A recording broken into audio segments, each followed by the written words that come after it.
Okay. It's the 18th of July, Rabbi Furst, Parsha Hashavua with Rashi, Pinhas. Very good. Thank you. Who mentioned this? Rabbi Shalom for Yeshiva Tzalmanavshi Yerushalayim Kiruv Zoom. Erev Shabbos is mentioned Parshas Pinchas Shana Toshin Pei Hey. Okay. If you want to direct your attention to the Parsha in chapter Chaf Zion, chapter 27, Pasuk, we'll start with Pasuk Yud Beis. No, we'll go through some of the psukim and Rashis. Yud Yud base, did you say? Yes. Yud base. Mm-hmm.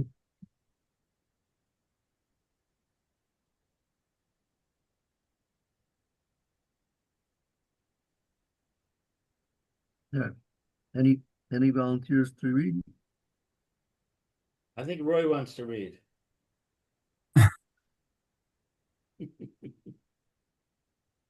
I'll get you for that.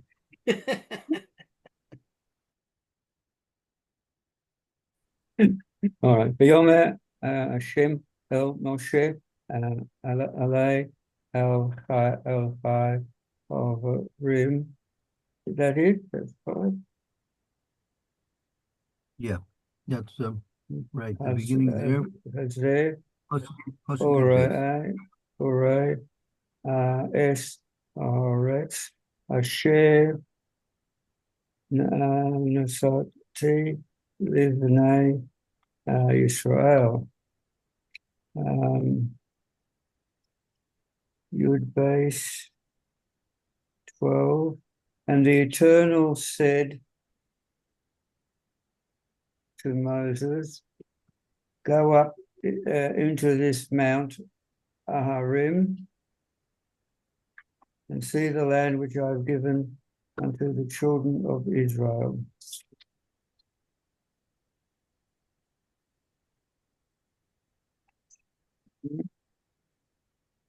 So this is an introduction to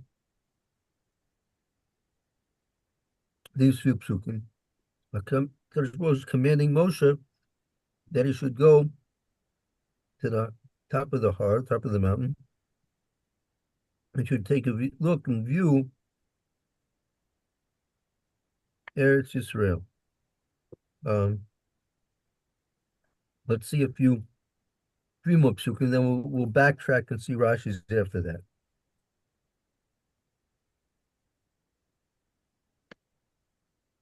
Continue with the next pasuk. Yud Gimel.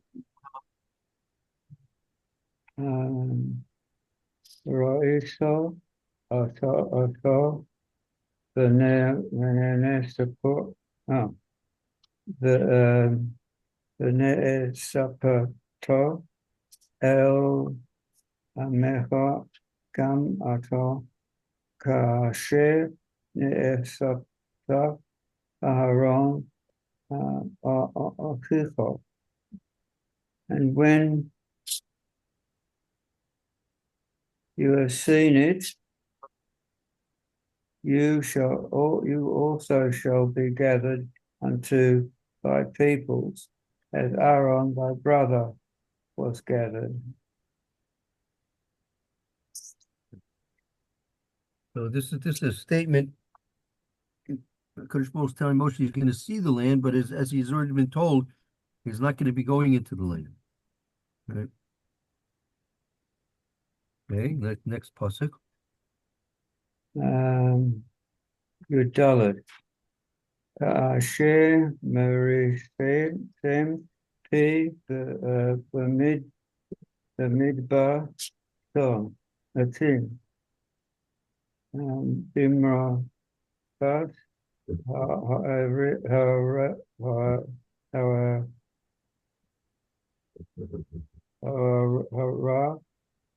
Lohak Dishani Ha'ada Lohak Dishani Umayim La'amayim Haim Me Marivas Kadesh Marabah Tom. 14. Since you rebelled against my commandment in the heart of sin, in the strife of the congregation, to satisfy me with the water before their eyes, that is the water of Meribah in Kadesh, in the desert of Zin. Okay, so that's the end of this. These three psukim are really the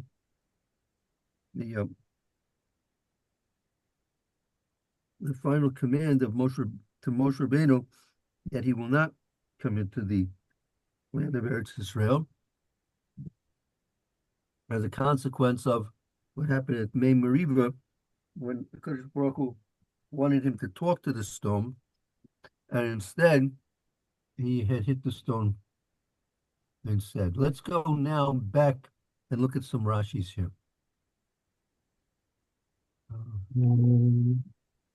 Going back to Yud Beis.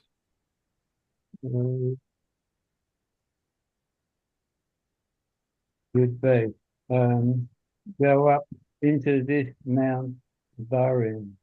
Ole al Habarim. Why does this follow immediately here? Follow what? Right. So Rashi starts off by asking a question. Because when the whole, I'm sorry. Yeah, go ahead. Because when the Holy One, blessed be He, said to Moshe in verse 17, thou shalt surely give them an inheritance in the land.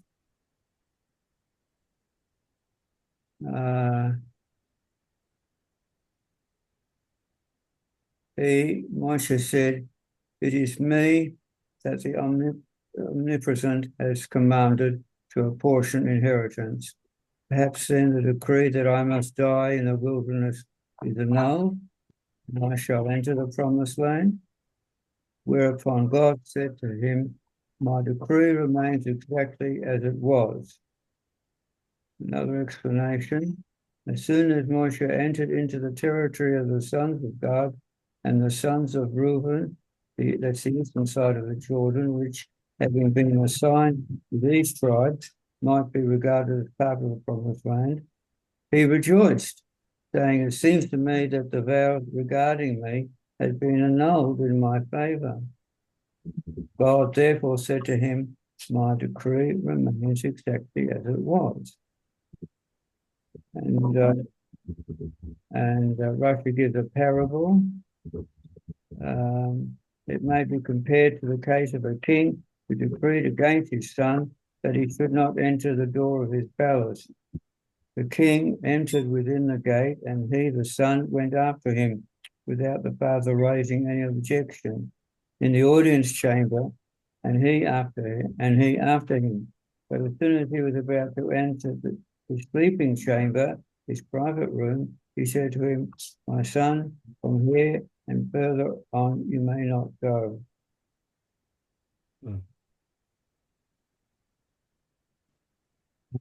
Okay, 13. so 1 minute. No, hold on 1 second.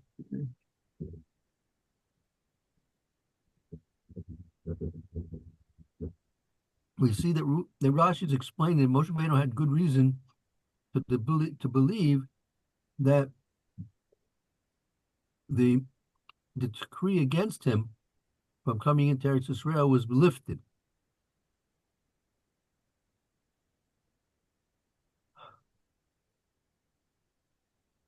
Because why? Because what did Moshe Rabbeinu see? Look at the Rashi again.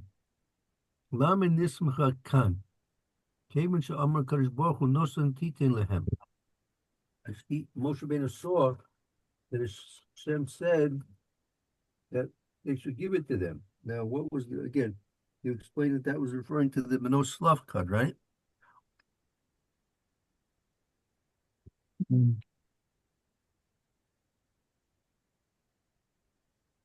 I actually would imagine that if Hashem was going to rescind the decree, he would have said so in as many words, rather than leave Moshe Rabbeinu guessing.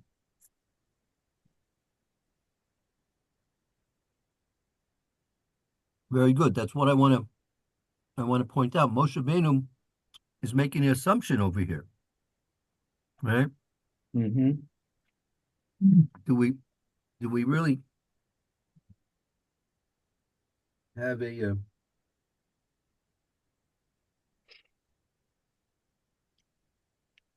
a right to ask based on our assumptions? I mean, have we seen that Moshe Rabbeinu has asked to come in? We'll see later on in Parsha's Devarim by Yischanan. The Moshe Rabbeinu is pleading with the Kadosh Baruch Hu to let him come into Eretz Yisrael. Up until now, I don't think we see any clear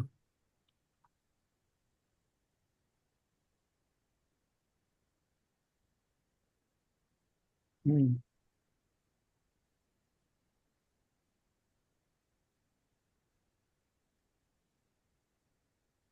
So there's some background to this Rashi which we haven't seen yet.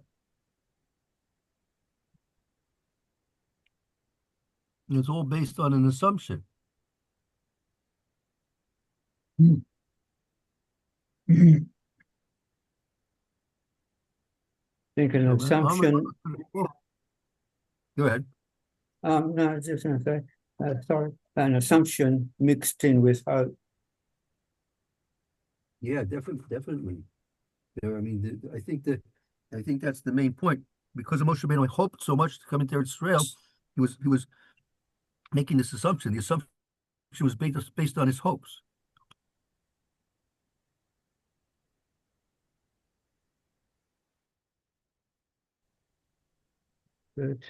All right. So this is Rashi on Pasuk 13.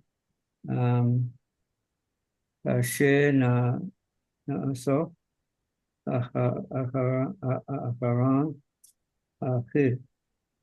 thou shalt be gathered to thy people, as Aaron thy brother was gathered.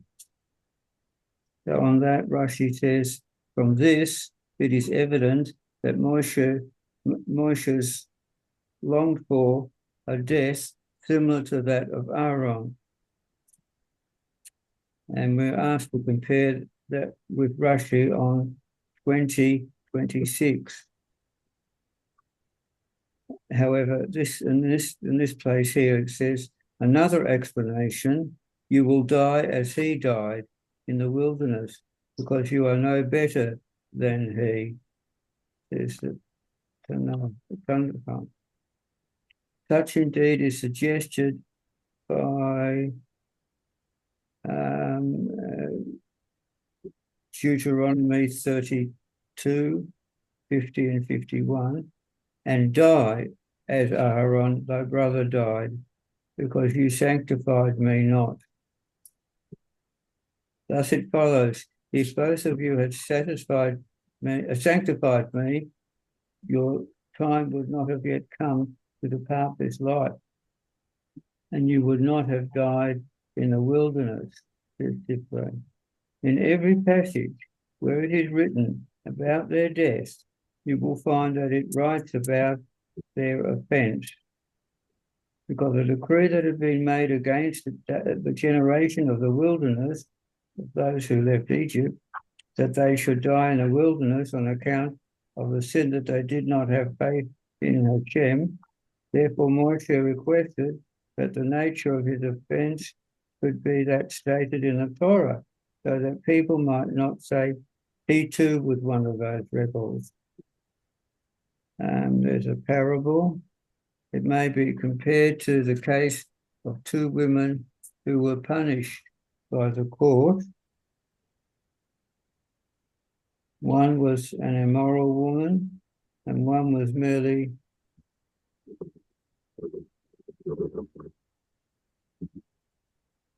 what? I don't know what this says. Oh, one had merely eaten unripe figs of the sabbatical year's growth. Right, that's an Issa D'Rabbanan. So the latter therefore requested that the nature of her offence might be made public, and they did so by proclamation. So too here, wherever it mentions their death, it mentions also their misdeed, in order to make it known that there was only this single sin in them. There's some references there. Right, so there's a very important Rashi that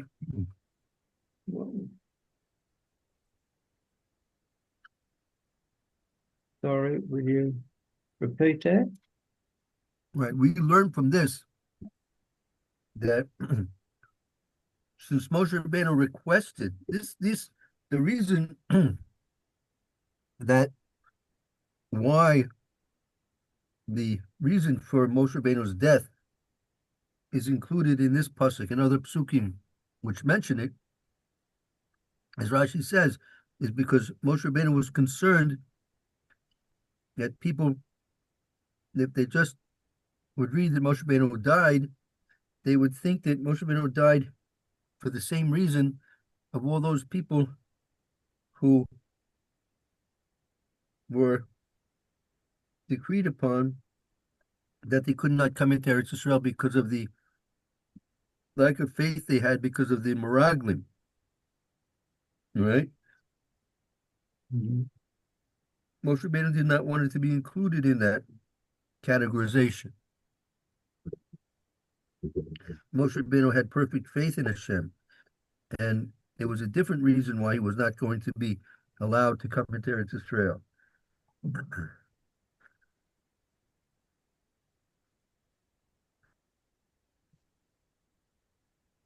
And therefore Hashem granted the wish of Moshe Rabbeinu and wrote these things into his Torah Kedosha, that the reason for Moshe Rabbeinu not coming into Eretz Yisrael was a completely different reason.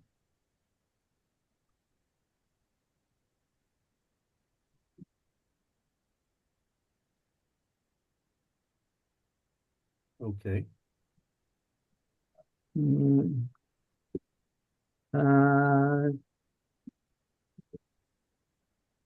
Rashi on Pasuk 14, is that right? Or Yes. did I, so Rashi on Pasuk 14, they, the waters of Meribah in Kadesh. That's what the Hama me Meribah Kadesh. They alone were the cause of their death. There was no other sin in them. Another explanation is it was they, the waters, which were the cause of their rebellion at Marah. Exodus 25. As it was, they which made them rebel at the Red Sea, also Exodus 25,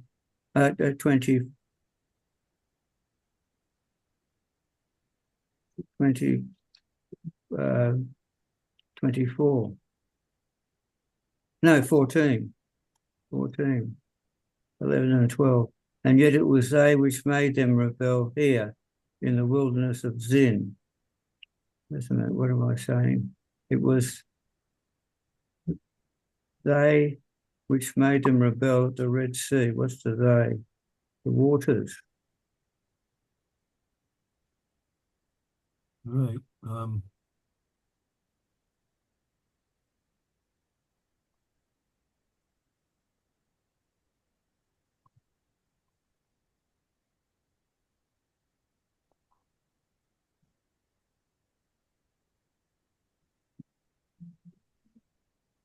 Right. The waters of May Meribah, Meribah's Kadesh.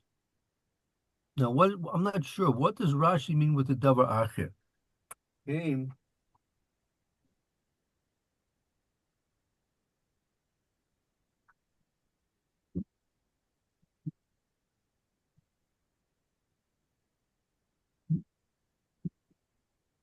Hayu Hamaru B'Yamsuf Im Atzmam Hamrimu B'Martzin. I'm not sure what this is referring to.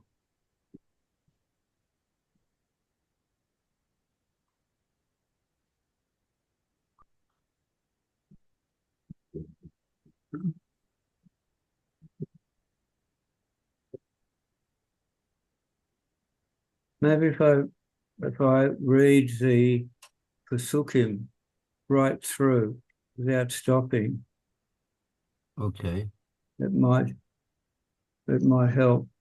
So if I read from in English, of Yeah. course, if I Go ahead. read from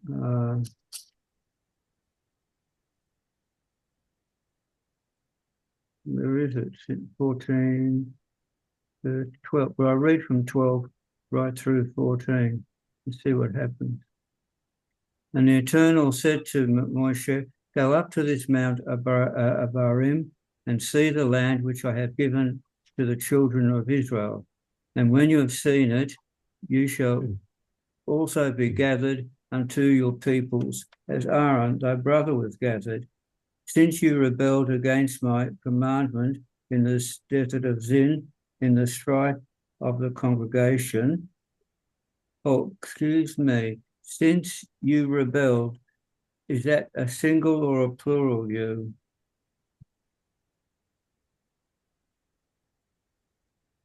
I think that's a plural. Who was the rebellion? Was Moshe the concept of the rebellion here, is that referring to Moshe Rabbeinu? I think it's referring to the people. Because it says first there were two reasons. First, they had a lack of trust in Hashem. And the second reason is that apparently they rebelled at the Sea of Reeds. So, okay, let's go back to the psukim. How do we read the pasuk? Well, just a moment, because it doesn't look like that when you read further. Since you rebelled against my commandment in the desert of Zin, in the strife of the congregation, to sanctify me with the water before their eyes, to sanctify me with the water before their eyes, that's the congregation. Right. That is the water of Meribah and Kadesh in the desert of Zin. So the you must be singular, meaning referring to Moshe. Huh.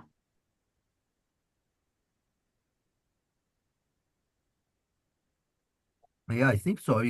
If you look at the without the Rashi, the statement of rebellion, who would you apply that if you just look at the pasuk without Rashi?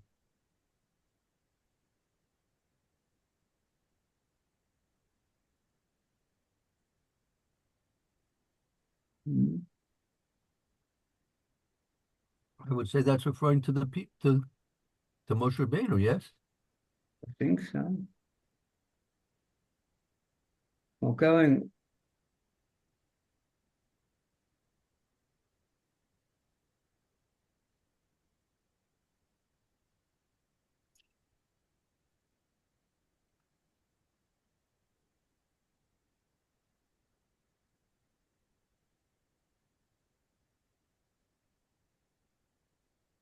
well, I'll just go on and to 15, 16 in English, I think. That is the waters of Meribah and Kadesh in the desert of Zin. Since ye rebelled against my commandment in the desert of Zin, in the strife of the congregation, to sanctify me with the water before their eyes. There's the water of Meribah.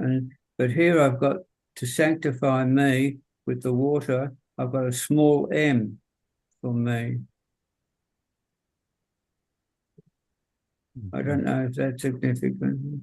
And Moshe spoke unto the Eternal, saying, let the Eternal, the God of the spirits of all, he, Moshe, said, it is me that the Omnipotent has commanded to apportion the inheritance, have sent a decree that I must die in the wilderness is annulled, and I shall enter the promised land.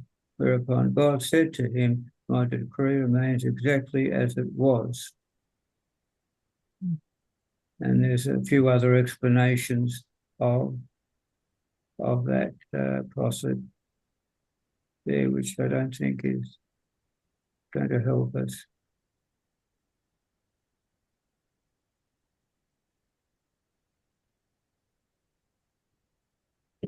Anyway, So just in general now, based on this,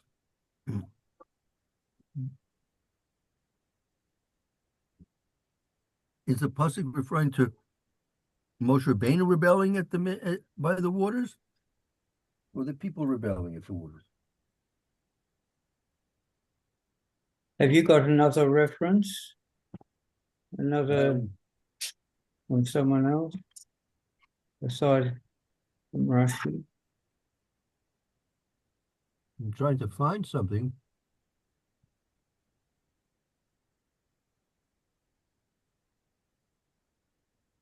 Um,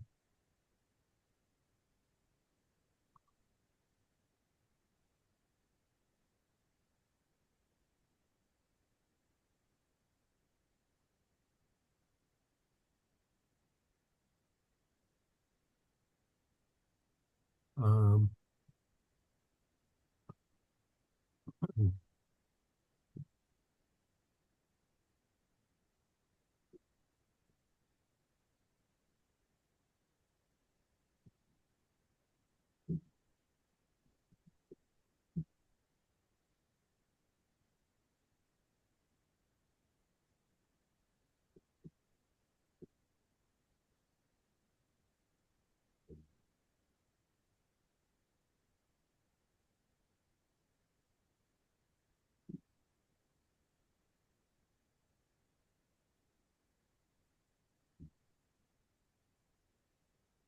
um,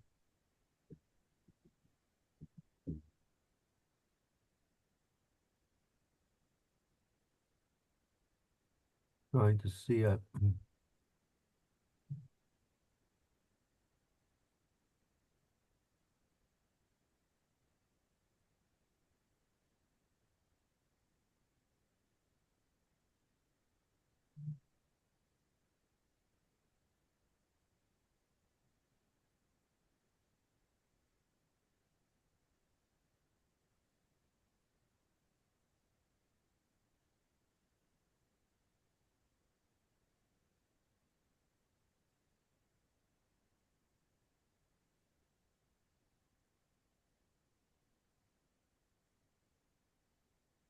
Um,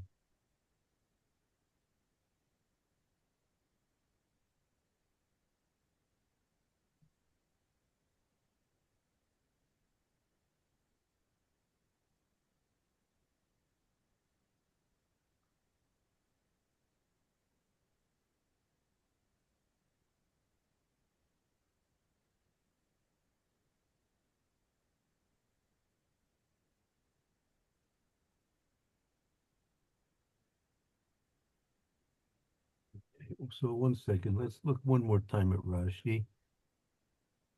Rashi says, Haim. The question is the Haim. May Mariva Kadesh, right? What's the Haim? The Haim is a plural lashon.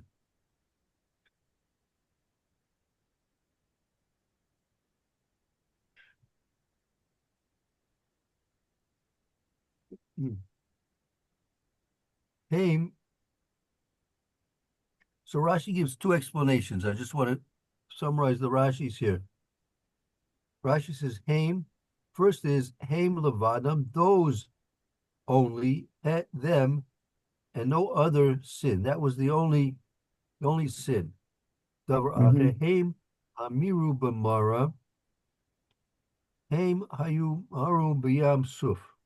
Haim Atzmum Hamriu B'midbar Sin.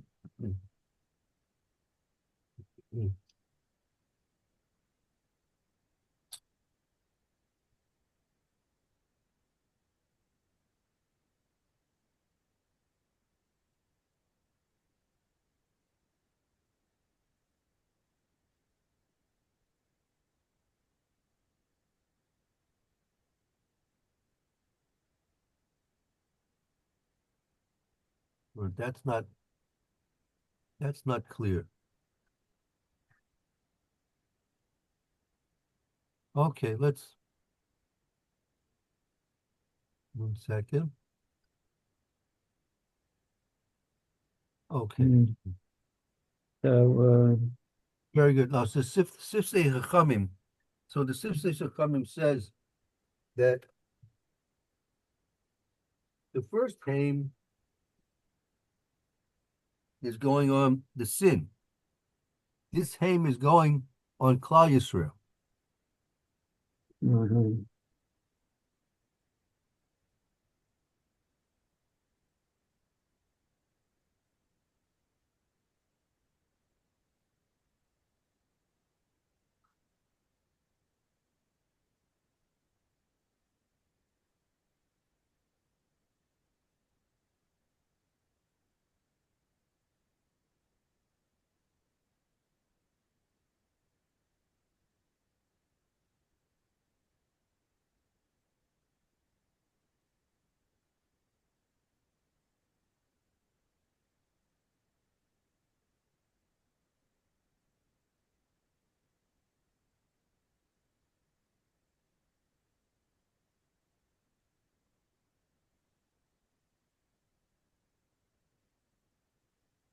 There was so Rashi says there was a sin at the Yam Suf.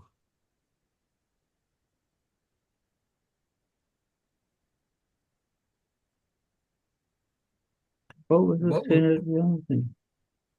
excuse me? What was the sin? That they, That's what I'm trying to get to now. Trying to determine what was the sin at the Yam Suf. Now,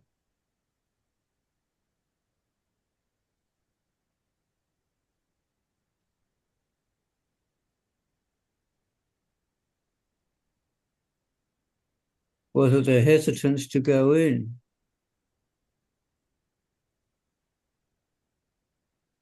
Into the perhaps.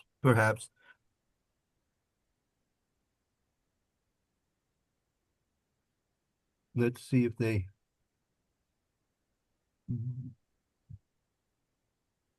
Uh, ah, okay. Did you have a Shmos nearby? no. There's a pasuk. So what's the pasuk? There was there was there was apparently a rebellion at the Yam Suf. 14:11. Let's see what it says. Oh, it's so small. Okay, hold on a second.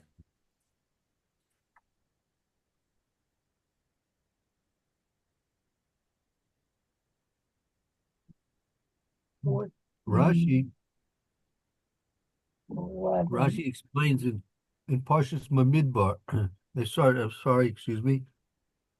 Rashi explains at the beginning of Parshas Devarim. He refers us to in Shmos pasuk chapter Yud Dalid pasuk Yud Aleph Yud Dalid Yud Aleph.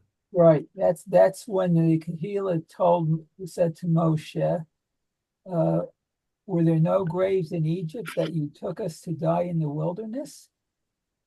What is this that you have done to us to take us out of Egypt? That's the pasuk. Oh, so that was the rebellion that took place at the Yam Suf.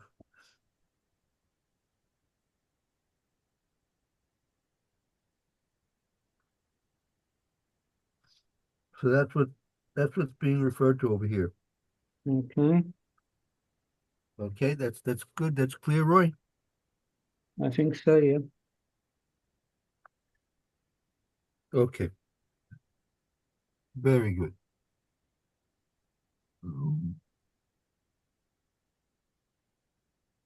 Um, very good. Um,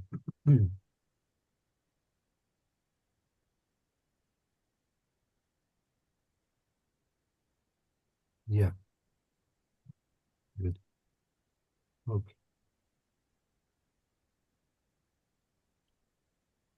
Now, Tezvav. So now let's continue. Let's continue with the psukim. Tezvav. Let's go on to the Tezvav, Tezayin.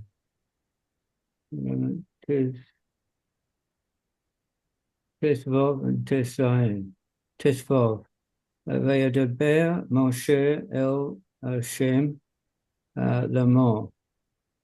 And Moshe spake unto the Eternal, saying,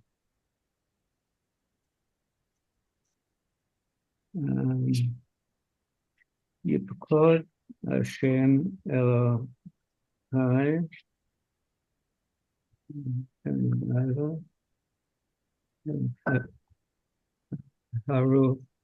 Harufos Recall Basor Ish al Ha'ador. So Moshe spoke to the Eternal, saying, Let the Eternal, the God of the spirits of all flesh, set a man over the congregation.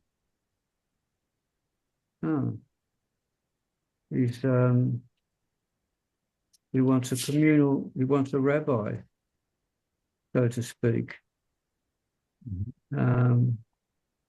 That's right. Klal Yisrael shouldn't be left alone without a leader. So I should go on to 17, I think. Maybe. Let's take a look at Rashi first of all. All right. So let me find 15. And Moshe spoke to the Lord. Let the Lord set a man over the congregation. This statement serves to show forth the praise of the righteous. When they are about to depart the world, they abandon all sorts of their own affairs and occupy themselves with affairs of the community. Sifra. Lamar saying, more literally, to say, that is, God should say or answer him. He said to him, Answer me whether thou wilt appoint a leader for them or not. In 16, Yipog Hashem, let the Lord set a man over the congregation. When Moshe heard that the Omnipotent said to him, Give the inheritance of Zelophehad to his daughters, he said to himself, The time has come that I should ask something that I want, that my son should inherit my high position. But God replied to him, Not thus has entered my mind.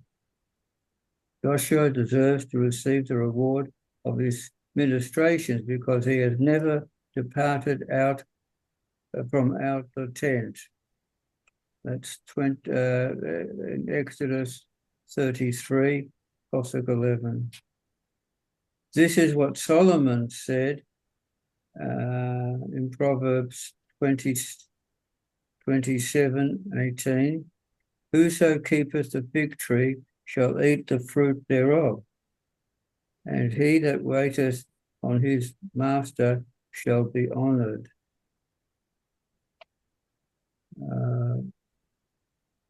That's a reference to Yeshua. Yeah. And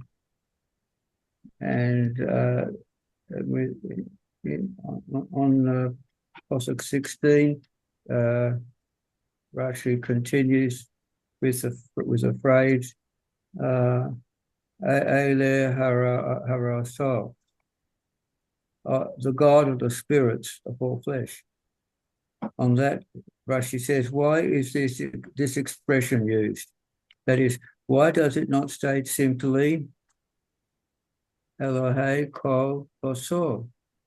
He said to him, Lord of the universe, the dispositions of everyone are manifest to you, and you knowest that these are not similar one to the other. Appoint a leader for them who will hear with each person according to his disposition.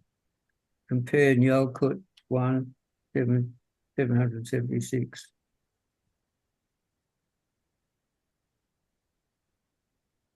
And then we come to Pasuk 17. I haven't read 17, have I? No.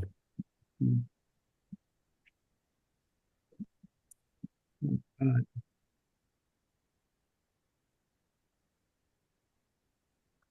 Yeah, that's good. You read 17. All right, 17 then. You're designing a share. Where is it now? I've lost it. I saw it and then I lost it. Oh, a share Yatseh Lifnehem, Va'asher Yovo Lifnehem, Va'asher Yotzeim, Va'asher Yaviyeh, V'lau Siyeh, Adas Adashem Katsun, Asher Ein Lohem, Ra'eh. 17 says, referring to the person set over the congregation, that he may go out before them, and who may come in before them, and who may lead them out, and who may bring them in, that the congregation of the eternal be not as a flock which have no shepherd. Oh. Look how Rashi explains this. Right, 17. One who may go before them, not as is the way of kings of the nations who sit at home and send their armies to battle, but as I, quote and unquote, have done. I who fought against Sihon and against Og, as is said in 21:34, do not fear him, for I have delivered him into your hand, and thou shalt do to him as thou didst unto Sihon, etc. And as is the way that Joshua followed, as it is said in Joshua 5, Prophet 3, and Joshua went to him and said, are you for us or for our adversaries? And so too, in the case of David, it says in Shmuel 1, 18, Prophet 16, for he went out and came in before them. He went out at their head and came in at their head, Sifrei. But I'll share Yotzion, and who will lead them out safely through his merits, and who will bring them in safely through his merits. Sifrei. Another explanation, but I'll share Yavim, and who will bring them in. I ask that thou shouldst not do to him as thou hast done to me, who may not bring them into the promised land. That's compared with Yalkut 1:776. Right, so this this is Moshe Rabbeinu in his prayer to HaKadosh Baruch Hu. He's praying that the leader of Klal Yisrael should be a leader that, just as he went out and led the nation in war, the leader that will follow after him should be also similarly inclined and capable of leading the nation out in war and returning with them in war. That's the way Moshe Rabbeinu waged war, and therefore his successor should also follow suit and also wage war in the same way. I remember I had a Talmud, it was a Chon Bracha, his name was Naphtali, and maybe you remember him, Naphtali. He used to come and learn with us up in when we were learning in Zichron Yaakov. Maybe remember, you recall it perhaps. And he was in Vietnam, if you remember, Zichron Bracha. He said that when he would lead his platoon out on patrol, so he would say Shema Yisrael before they would leave the base. He would say Shema Yisrael before he would leave base. And he'd come back. And he said even the Goyim wanted to be on his patrols because they knew he always came back with his men. He led his men out and he came back with his men. That he attributed to the fact that he would say Shema Yisrael before he would leave base. And Hashem helped him. And he said even the non-Jews were so impressed that they wanted to be on his patrols. So that's the type of leader that Moshe Rabbeinu was looking for. But this is only concerned with someone who could to do with war. What about other qualities that a leader must have? Maybe he needs to be learned. Maybe he needs to understand people and other things like that. There's nothing about being a learned person or anything Right, like so that. a good point. We did mention in the previous puzzle was being able to understand other people, right? That we did see, right? All right. So that we saw about being a learned person. No, that wasn't not necessarily specifically mentioned. You're right. Good point. A good point. So basically, a leader should give himself to the people whom he leads. Exactly. When it comes to our perspective, the Jewish perspective of leadership is that a leadership doesn't take position for his own aggrandizement and his own benefits. The Torah's concept of a leader is there in order to benefit the community, to benefit the nation. Mhm. That's the Torah's attitude towards leadership. Leadership is when you assume the responsibility of caring for the community, caring for the nation. That's our concept of leadership. Mhm. Very different than what you find in the rest of the world. Yeah. Mhm. Okay. Fine. Okay. Thank you, Roy. Very good. You handled the whole thing today all by yourself. Yeah, That's good. Shekaya. Thank you, Roy. Thank you very All much. right.